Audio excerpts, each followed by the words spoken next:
is going on? We are seeing a pretty massive dive in crypto right now, guys. Now, I'm not really affected by this, but the last crypto video I did extremely well, so it's clearly something that you guys want to see more of. And it's something that's really interesting to me. So, if it's interesting to you guys and I enjoy it, I am all for making content about it.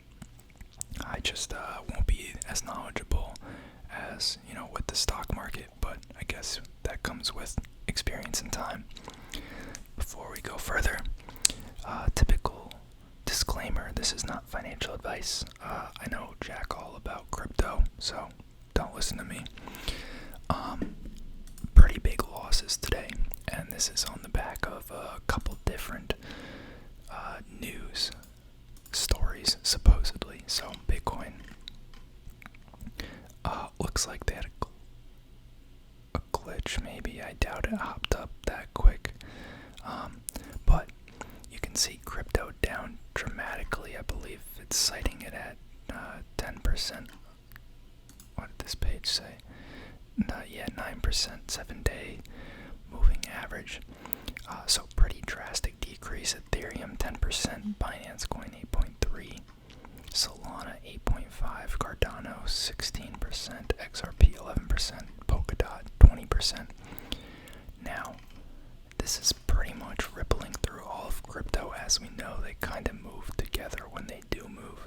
But the reasons for this now, couple major things. Probably the biggest one is the new infrastructure bill that Biden passed. So, sorry if that's bright, but Biden passed a new bipartisan infrastructure bill into law on Monday.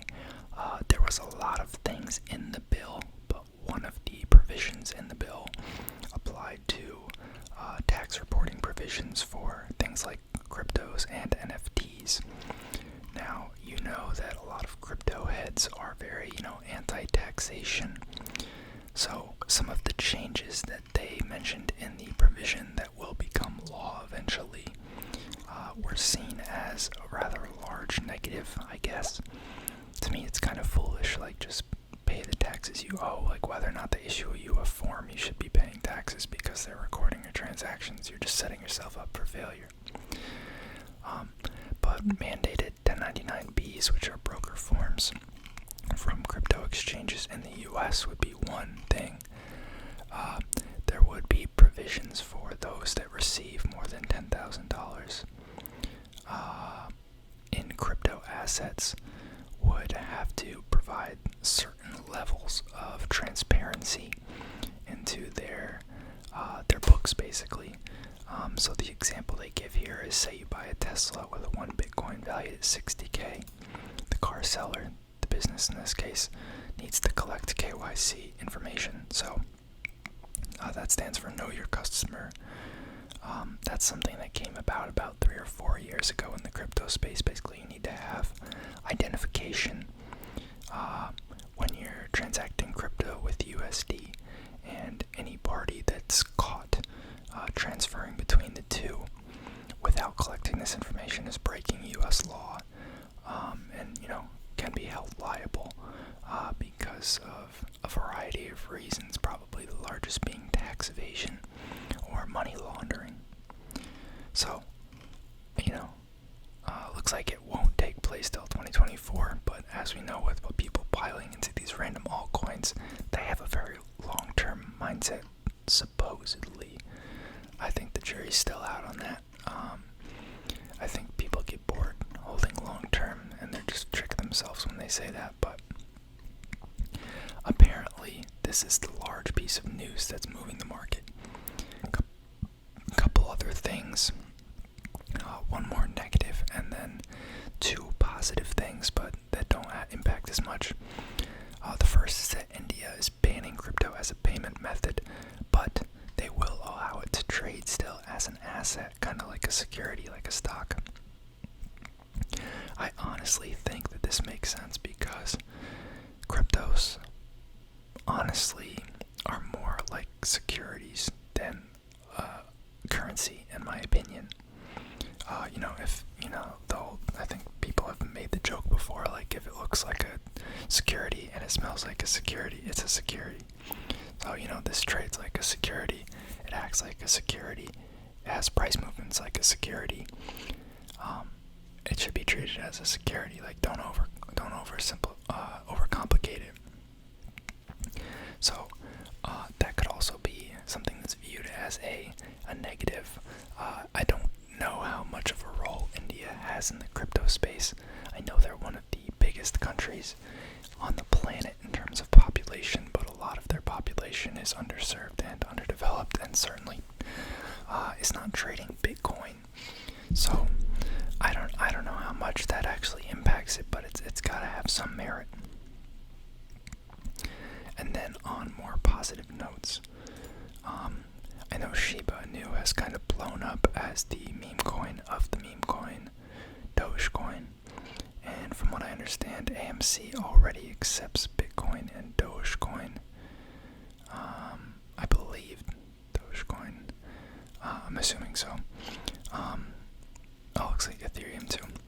But they're planning to accept Shiba as well in the next 2 to 4 months. So, I don't remember seeing how is Shiba behaving. I guess it's still down pretty decent. I don't know how much people care about this news. It's probably honestly not that big of a needle mover.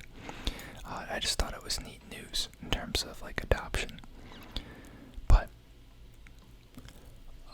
and lastly, the Staples Center in Los Angeles is being renamed the Crypto.com Arena. So the naming rights worth $700 million to rebrand the arena as Crypto.com Arena. That's honestly pretty sick. It kind of shows you how mainstream this space is kind of becoming. And it's just neat to see that kind of stride being made. Arena is home to 4 professional sports franchises, as some of you probably know: the Lakers, Clippers, and Sparks, as well as the Kings. It's one of the most popular concert venues as well, alongside Madison Square Garden, which is in New York. Very neat to see. A lot of news going on in the space. It's been kind of rocky lately. I'm just not a fan of that kind of volatility, which is kind of why I'm not really invested in it to any real degree, or don't really care about the price movement. I just find the space interesting, and I think in the future we'll see a lot of technology and just use cases come out of the space that become popular and make our lives a lot easier. But in the meantime, definitely a little speculative. Obviously, people say, only invest what you're willing to lose, but my preference is for the stock market, more regulated, more predictable, easier to determine value and good opportunities, in my opinion. But let me know what you guys think down in the comments. Hopefully you guys aren't taking the losses too hard. I know most people are probably long-term investors, so they don't mind too much, as it's just another chance to buy. But hope you guys have a good night. See you next time.